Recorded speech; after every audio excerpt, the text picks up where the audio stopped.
being from a small town, we know how important it is to support our local businesses. And so one of the ways that we love to start off our day and start off with a win is by getting a cup of coffee from our favorite place called Farmstead Coffee Co.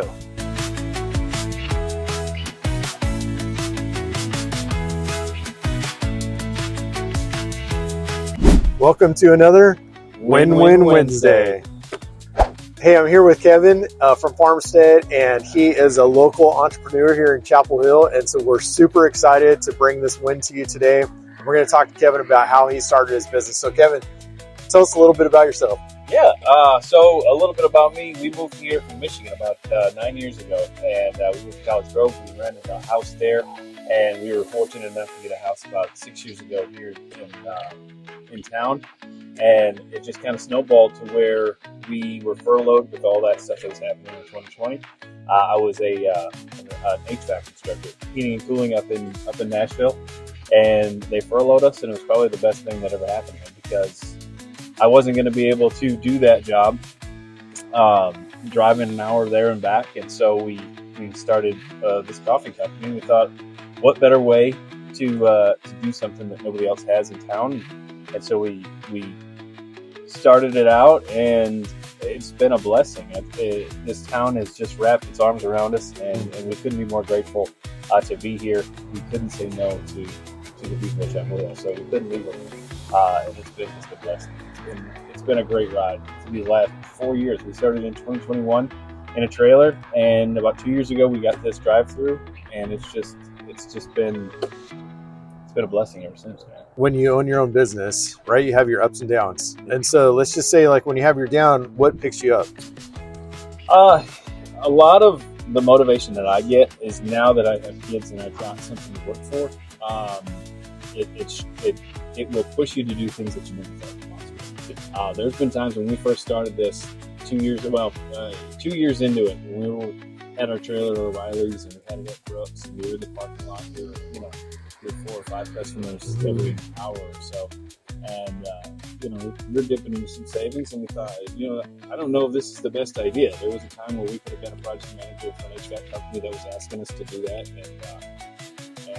and I got down, and my wife said, no, if we don't do this now, if we don't stay with it,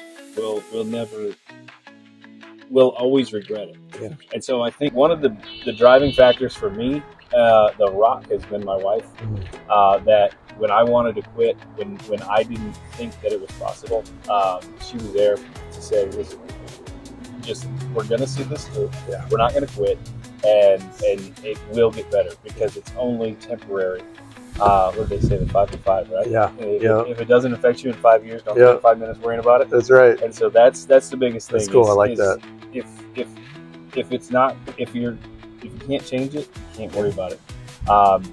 But there was some times where I got pretty down. Yeah. But that motivation, having people around you, having a community around you, having a village, it means the world. Because those people, every time we're out, or every time we're just on vacation, they were like, people support you, they miss you. Every time somebody goes to Gulf Shores or they go someplace on vacation, they say, we missed your coffee when you're gone, and that just makes you feel good.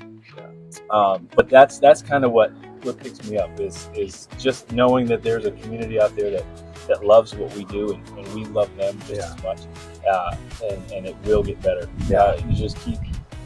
You have to see it through. Just keep pressing in. You have to keep pressing through. It's always the wives, right, that are our motivation that push us. And then and I also heard, like, as an entrepreneur, like, when you own your business, like, you don't really start feeling it until you actually have to dig into your own personal account to make the business run. And so, that's cool. That's it, right? Because you don't have when you have nothing to lose. Yeah. And for us, we were that. If we don't do it now, we're not going to. Yeah. And we've missed a lot of opportunities in our lives where we could have done something but didn't because we were too afraid. Yeah. And we thought, if we don't do it now, we're always going to kick ourselves that we didn't. Yep.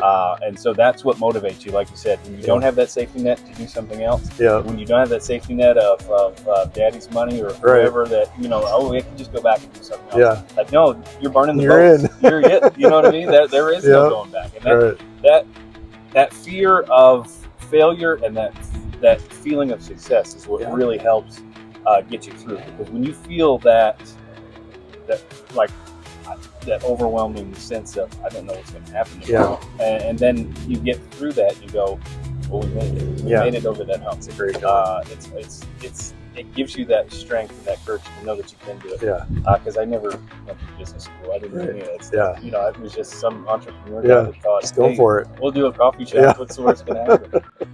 But I knew that's what I wanted to do. I knew I loved community. I knew that I loved culinary arts and working with my hands and creating something out of nothing. That's kind of what helped get through it. Now that's a win.